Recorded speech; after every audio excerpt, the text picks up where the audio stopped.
Hello, my name is Drew Toro, and this is my business presentation over the integration of faith, economics, organizational architect, and strategy. First, we're going to look at integration of faith and economics. So, when it comes to integrating faith and economics, first, when it comes to leaders, leaders tend to first make decisions based on where their values and ethics are anchored into. So, if their values and ethics are faith based, then their decisions that they make moving forward are going to be anchored in that. However, it's important to understand that if our values or if the leader's values and ethics are not faith based or not um, based on the love of Jesus Christ, then the decisions that they're going to make are not going to be anchored in that. It's going to go against the Bible and possibly hurt others and also God's heart. So moving forward, we need to make sure that as a leader, that our decisions are anchored where it should be biblically. Next, Christian faith provides believers with the stability needed to navigate and challenges in economics. So that's why it is important that when our decisions are based in our ethics and Christian faith, it's beneficial because it can help us navigate through the challenges that we may experience, whether that be the challenges of just the need in our community of the poor or the homeless. In the Bible, it tells us, we need to take care of the poor, the homeless, the needy, the widows. So when we're faced those challenges, we are easily able to have a response to it because, God tells us to help those. And then when it comes to, being a Christian leader and integrating faith and economics, we need to make sure that we are being surrounded by a community that is also like-minded in the kingdom and also very faith-based in religion as well. If you are sitting there thinking, man, like I need a community where I can surround myself of faith-based people, but I can't go anywhere. I know, especially with COVID being around right now. This is a website here. It is great for that because you don't even need to leave your house to surround yourself with kingdom like-minded people. It's a website that Gordon College does. You can go to their website at gordon.edu/finance faith forum. It is a forum, just kind of a real-time running forum that you can go to when you join and just talk about the real-time experiences and the situations that you are facing in the marketplace, and either talk about the challenges that you are and may need help, or you can go there to help others who are experiencing challenge that you have come across to as well. You can tell them, how you'd handled it, what works best and what doesn't. So now, why do we need to integrate faith and economics and work life? Like, why do we need to do this, and who says that we have to? Well, it's important that we understand this because we're actually called by God to integrate faith and economics, whether that be in our work life and also in our personal life. We can see this throughout the Bible. And it's important when faith and economics collide, when we put those two together in our lives, we can then invest in what God has given us, whether that be finances or the skills that He gives us, and we can then give it to the people who need it. And when we do this, we can then be blessed in return and also bless others who need it as well, and then continue that ongoing cycle of we bless someone and then they then bless someone else. And hopefully it's just never ending. The first biblical passage that we can see an example of this is in the passage of Matthew in the parable of the talents. In the passage, it says, "Well done, good and faithful servant. You have been faithful with few things. I will put you in charge of many things. Come and share your master's happiness." And in this passage, these three people were given some talents, and they were told to either hold on to it and they could just do whatever they want for it. One person decided to take the talents that they have and go and waste it, while this other faithful one actually took it, buried it, and held on to it, and then was able to come back and actually get more in return from it. So, what we can learn from this is even though we are given a little, we can hold on to that. And in the long run, we can actually be blessed with a lot with it. In the next biblical passage, we can see an example of integrating faith and economics is in the passage of the widow's offering. In this passage, it says, calling his disciples to him, Jesus said, truly I tell you, this poor widow has put more to the treasury than all the others. They all gave out their wealth, but she, the widow who had very little, gave out of poverty, and she put everything that she had to live on with that. And what we can learn from this passage is we can't decide to give when we become rich one day and have lots. We need to give no matter what financial situation we are in. For example, say if we just have $5 to our name and we are in deep prayer and God calls us to just tithe that $5, then we need to do that, because you're not being very faithful just because you're just giving, you're tithing what you have extra and don't actually need it. You need to be in prayer with God and ask him what he calls us to do.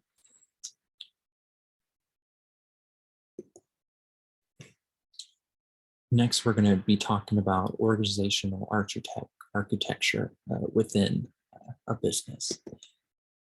Now, first, what is organizational architecture?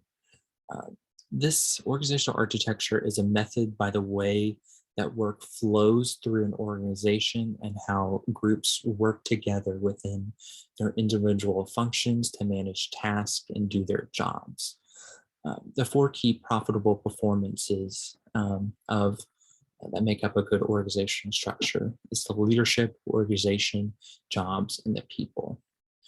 Now, within the leadership are the people that are responsible for developing a strategy, monitoring results, and being responsible for the decisions that they make that ultimately basically impact the business and the customers that they serve. So it's important that the leadership, that they are strong and know exactly what they're doing.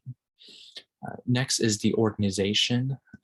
That is not of the business. That is the way that the business is organized, the way that they have their hierarchy of power, the way that they make decisions, how decisions are made, whether that just be one person making all the decisions or they do it collectively as a group.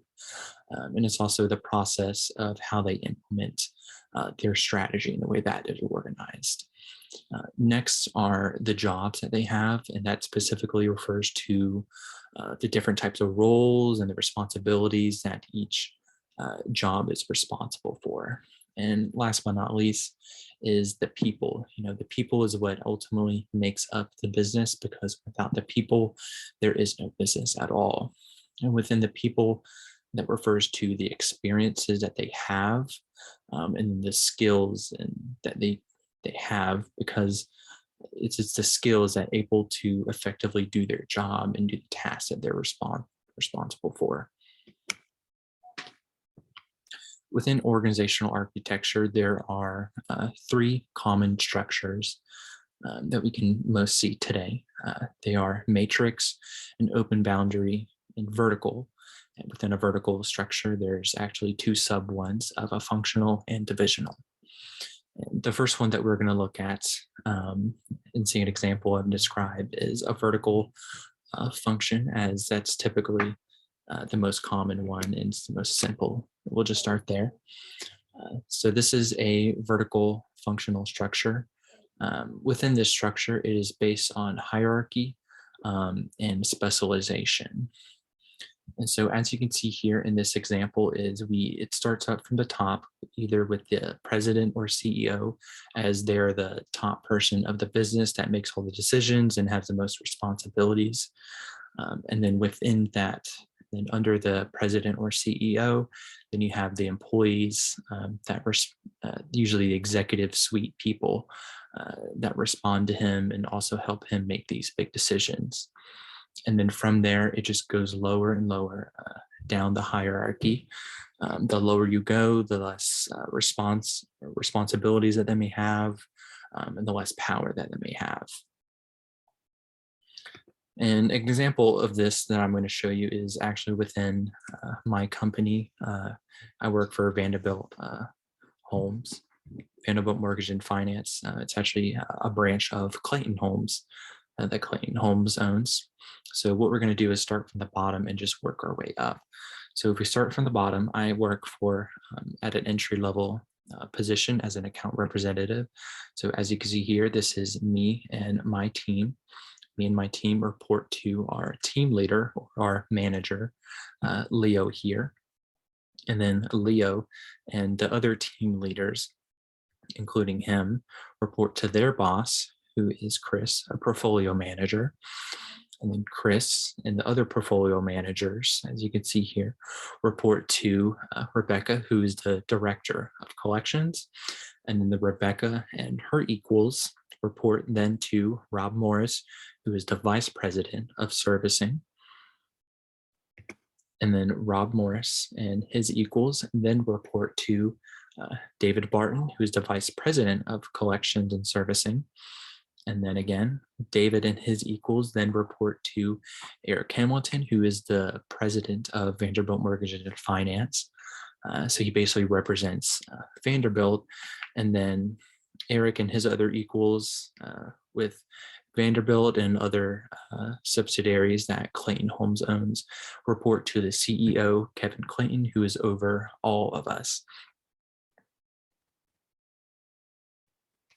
And one of the downsides to this type of vertical functional structure is that there tends to be poor communication, especially when there's needing to be change, especially that starts from a bottom to top change, because you can kind of understand it can be very difficult. Say here, I'm wanting to make a change. It's very difficult for that to happen because it has to go from the bottom and work its way up. Whereas where there's a top bottom change, that's very easy to implement because say here, CEO Kevin Clayton wants to make a change. If he just says something, then everyone will immediately, follow that and respond to him since, he is very high up there and has lots of power. Whereas to me, if I'm wanting to make a change, honestly, people would just kind of blow me off because, I don't hold any power. The next vertical structure is a divisional structure. The reason why it's called a divisional structure is because there's a lot more organizations and it divides up things within the structure. So as you can see here, we have a division product X, a division here, and a division here. And a usually easy example to see that is, say a company divides their divisions by regions. You say you have a West Coast, the middle of America, and then the East Coast. And the benefits of this is that within each division, there's a lot more flexibility and specializations within the regions. And the reason for this is because if everything's divided up by region, say the West Coast market, it's going to be a lot different than the East Coast market here. So the things that they do over in the West Coast, it's not going to be the same as the West Coast because, the markets are different, the customers are different, and they could also just have different products and services that the business does. And what's good about this is that decisions can be made a lot faster because the decisions just kind of stay within each division because the decisions that make there, it's not having to go through the other divisions because, the decision that they make in the West Coast may not even be relevant or even matter to the East Coast because they're just two very different regions. However, one of the downsides to this is that there tends to be a limit in communication and research because they usually keep the communication and research within each division because they're just so focused within that one group or one region, say the West Coast. They just keep that research of the West Coast within them, and they may not even realize that the research that they do over in the West Coast can actually benefit the people in the East Coast. Um, so that's why it's good to always make sure there's always good communication between the regions to see if there's anything that they could benefit from each other, even though that they may be different. The next type of structure is a matrix structure, and this is a structure where employees actually answer to more than one manager. So as you can see here, each little cross point you see here represents an employee. So say an employee right here, what they will do is report to manager over either a certain product or service, or again, it could be a certain region. So they report to this manager of this certain product, but then they also report to a manager that's over specifically manufacturing. And then so on and so on, as this person will also report to the same manager, but they report to a different business unit. So instead of reporting to the manufacturing, they'll report to the marketing person. What's best about this type of structure is that it helps minimize costs by sharing key employees. Because what is happening here is we're sharing the employees across the business units and also across the different, whether that be the different regions or the different products. However, one of the downsides to this type of structure is that there tends to be a lot more time spent in meetings, and it can be a lot confusing reporting to multiple managers, as managers tend to do things their own way that other managers may not. So that can especially be frustrating to some employees when they're having to report to two different managers and also do things two different ways sometimes. A great example of a company that actually successfully has been able to use this mixer structure is actually Starbucks. They've been very successful with that. The next type of structure is actually an open boundary structure. Now there is no picture of an open boundary structure because there is no, basically there is no structure, as the internal and external barriers in the organizational lines are actually removed completely, or there tends to be, it's very loosely based.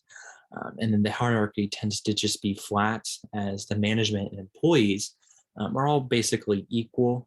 And what's good about this is that since they are basically all equal, they all participate in the decision-making process.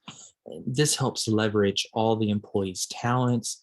They're able to respond to market changes more quickly, and there's an enhanced cooperation and sharing of information, since everyone's having to work together to do that. However, one of the downsides to this is that it can be hard to enforce at times because since there is no set organizational lines or barriers or boundaries for people, some people take advantage of that, and don't actually work. So when using an open boundary structure, you need to make sure that the employees that you have are very self-motivated and outgoing and willing to do the work. And what's also downside of this is that sometimes it may need restructuring, whether depending on the business needs or the markets and what they're requiring. Next, we're going to talk about business strategy and faith. Now, what is business strategy? Business strategy is a clear set of plans, actions, and goals on how a company is going to compete in its markets. Within a business strategy, it's important to know and to have research on first the market and what the business is going to be in, what its customers are going to be, what products and services work best and what products and services don't. They also need to know what their competitors are going to be, what's going to be the big competitors that they need to watch out for. And also, the competitors that they may think is actually a competitor, but in reality, it's not. Next is the company's structure. The businesses know how they're going to structure its company, whether that be within different products that they have or different services, or where they just have different business units, and also the hierarchy of the power and how decisions are going to be made and the responsibilities. Next, they need to know the business environment that they're in and how the market is doing, and not just the market research and how customers react to it, but also just how the economy is doing. And do people have the money for your product or services, or is now just not a good time, as it may just be a luxury need. The business also needs to be aware of their strengths, what they do well and how they can implement that to their advantages. They also need to be aware of their weaknesses, just so they know what they need to be working on in the future to hopefully make their weakness into a strategy, into a strength. The key elements, the 6 key elements of business strategy is leadership, culture, strategic marketing plan, management, systems, and resources. With the leadership vision, it's important that the leadership at the very top has a clear vision, because if the leadership does not have a clear vision on where the business is wanting to go or what they're going to do, they can't expect the employees at the very bottom to understand where they're supposed to go. Because if the people at the top level don't have a clear vision, then the people at the bottom are especially not going to understand what's going to be going on and where they're wanting to go. The next element is the culture of the business. You want to make sure that business is providing a supportive culture for its employees, whether they be helping each other or wanting to be the best that they can, because you want to make sure you're not having a toxic culture where you're just filled with employees who are just selfish and wanting to only care about the money. The next element is having a strategic marketing plan. This is important because having a strategic marketing plan, this is how the customers view the company and also view the products and services that they have. So you first want to make sure that your customers and your people in your market have a positive view of your company and are happy with it. And you also want to make sure that when they see your product and services, they want it to be something that they want. You need to make sure you need to buy them on it. Give them a reason to buy your product, and you got to sell it to them. The next element is management. This is important because management is essentially the people that oversees the employees, makes decisions, and are, especially the ones responsible for them. Systems refer to how things are ran in the company, whether it be how decisions are made, how the hierarchy of the structure of the business is. And then last but not least, we have resources. Resources can literally be anything that the business needs, whether that be money, as all businesses need money.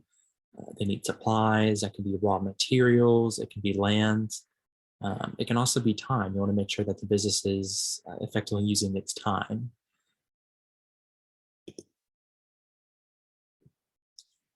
Next, we're going to talk about faith within our work and also within our personal lives.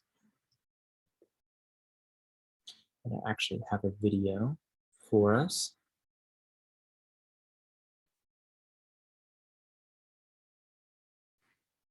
My name's Frank, and this is my first meeting. Hi, Frank. I've been clean for 12 hours. Had a close call this morning, though. Hey, you got a pan I can bomb off you? Sorry, I don't. I'm a recovering workaholic. Do you mind if I work in front of you? Because I don't have to work, I can work over there. Well, it's okay. You sure? Yeah, absolutely. It's getting out of control. I'm starting to lose my wife's trust.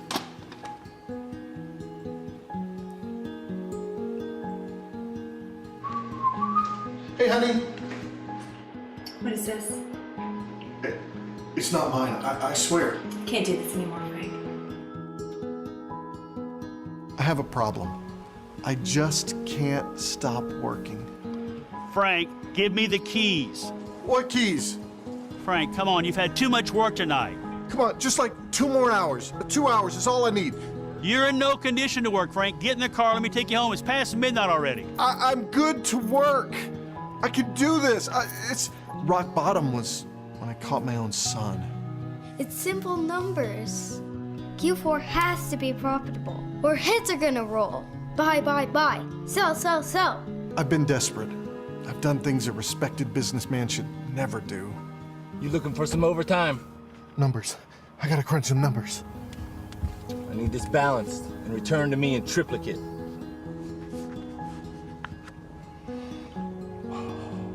I'm having a hard time performing even the simplest tasks. It's your carpal tunnel. You've been working again, haven't you?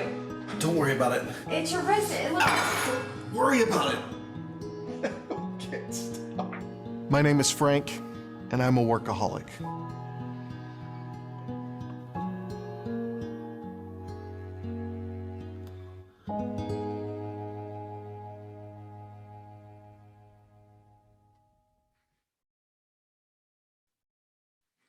Now, the reason why I showed this video is because while it's important that we understand how to implement faith into our work, we also want to make sure that our work is not overtaking our faith. This is especially prevalent in today's time as a lot of people and business people, they tend to just let their work overtake their personal lives and also their faith. So we also want to make sure that there's still a separation between our work time and our personal time, and also our time with God.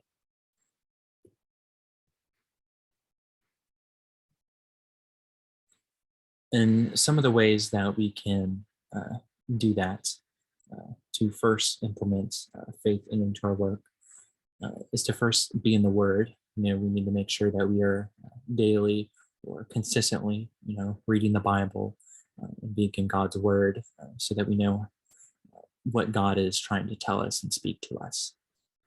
Next is to have a day of rest. This is especially prevalent, especially for those of us that may tend to work a lot or be workaholics or worship work. We need just to make sure that we are just having a day of rest or a day of Sabbath, just to make sure that there is a separation, that we can just renew our minds. And one of the easiest way to do this is just take a day of rest on Sunday, just so you can go to church with your family, and just either do any community services or any services within your church that they may need.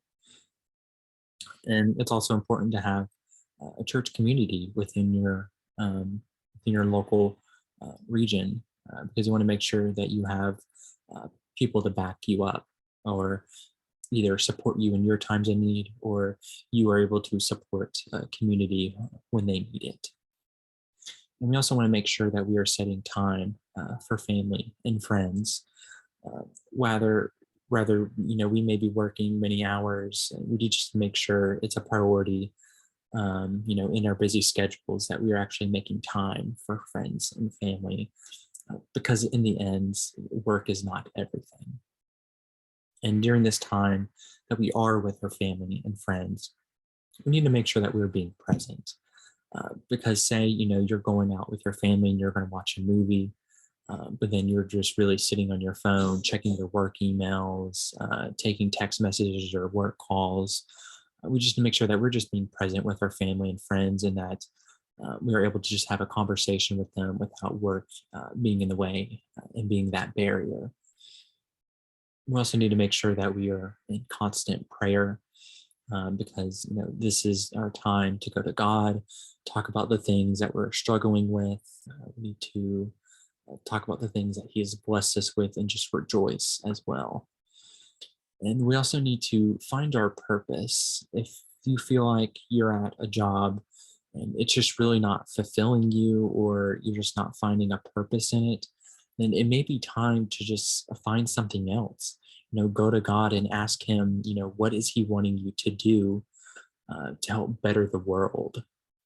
Find that purpose that you may need. Because, when you're having fun, it doesn't seem like work. Now, in order to have a faith based strategy, um, this is easiest for uh, those who tend to be business owners, where they can kind of do their own things. This may be a little bit harder for people that may be in the corporate world or work for a business that isn't necessarily faith based, but they can still implement some of these strategies.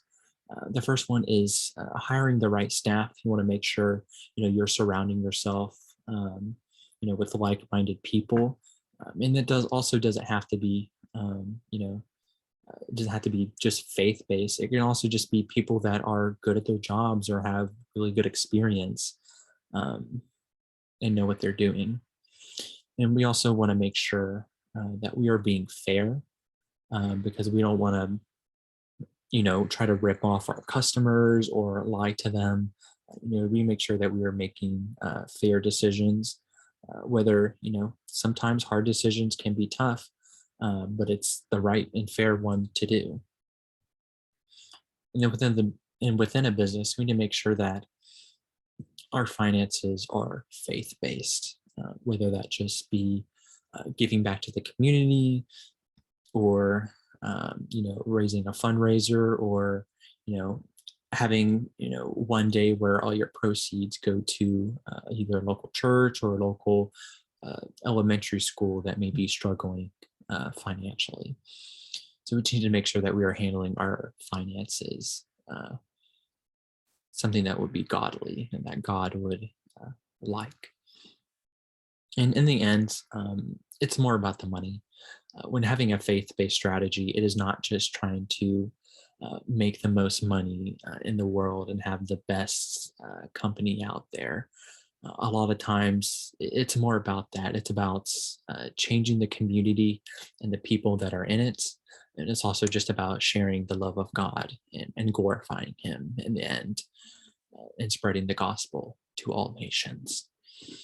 Here's a quote that can be really eye-opening to some of us that may be struggling. It says, as a Christian business owner, you'll want to operate your business with the same high-level principles that you live by in your private life. This can be eye-opening because in our private life, if we're not having a good relationship with God, then there's no way that we can have a good faith-based strategy. So we first need to work on ourselves. And if we can succeed at that, then we can have a successful faith-based strategy within our business or within our work environment that we may be in. These are my references. And I also just want to close in a time of prayer for all of us today. Dear God, thank you for this day and for allowing us to be here. I pray that you can just let these slides just be eye-opening to some of us, and that we can just first recognize our weaknesses that we may have in our personal and private life with you. I pray that we can just work on those weaknesses and make them into our strength, and so that we can have a good relationship with you.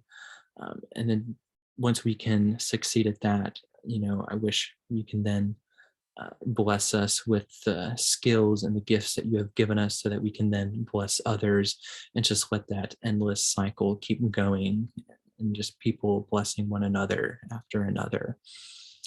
And I pray that you can just help us during our times of need and in the situations that we come across to. I pray that we can just turn to you, God, and make the decisions that we come across be based in you, in the word that you have given us. In God's name, amen. Thank you.